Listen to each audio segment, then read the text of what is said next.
Okay. My name is Bryn Saito, and I am a professor at Fresno State. I grew up here in the Central Valley, and I started coming to UJCC when I was 6 years old, and my sister was 3 years old, and we started attending church when it was still downtown. Being Japanese American, UJCC is such a cultural hub for Japanese Americans and others in the valley.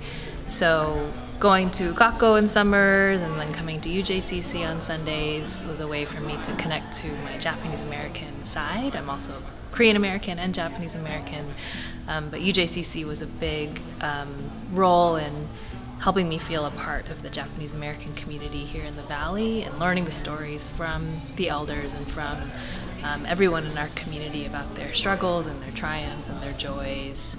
And so just about 2 months ago, I've returned to the Valley almost after 20 years to teach at Fresno State. And so I'm reacquainting myself with the UJCC community and my family and so many other wonderful kind of cultural groups in the Valley as I relearn the Valley and reacquaint myself with everything. So over the past year and a half, I've also had a chance to reconnect to UJCC through the Yonsei Memory Project, and that's a project that Nikiko Masumoto and I started about a year and a half ago. It's sort of a memory project in that we're trying to carry forward the stories of our elders, in particular the Nisei generation who was incarcerated during World War II.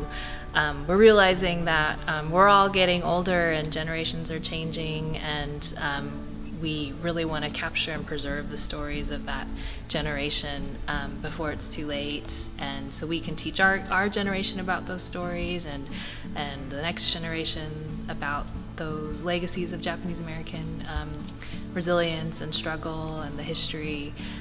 So we've partnered with the UJCC and Reverend Akiko in different events we've had for Yonsei Memory Project over the course of the last year, and we're hoping that we'll continue our sort of collaboration with all different Japanese American organizations here in the Valley, the JACL, the Buddhist Church, UJCC.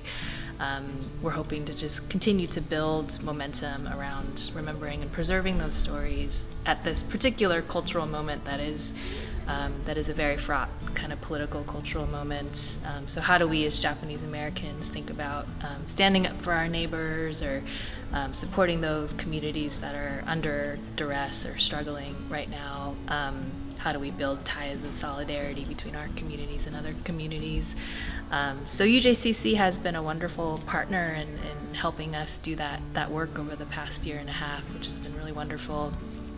And I would just want to really thank everybody in the church community over the years who have supported me and my family, and so many of the aunties and uncles I grew up with were here in the church, and so much of my family life and my family's life and growth has been supported by the church and by UJCC. And I'm very excited for the ways in which the church is growing and expanding and really being inclusive of other communities and thinking outside the box. And I'm hoping to get more involved with church life as I sort of transition back to my life here in the Valley. And it's been quite a joy to have this opportunity to remember great memories with UJCC.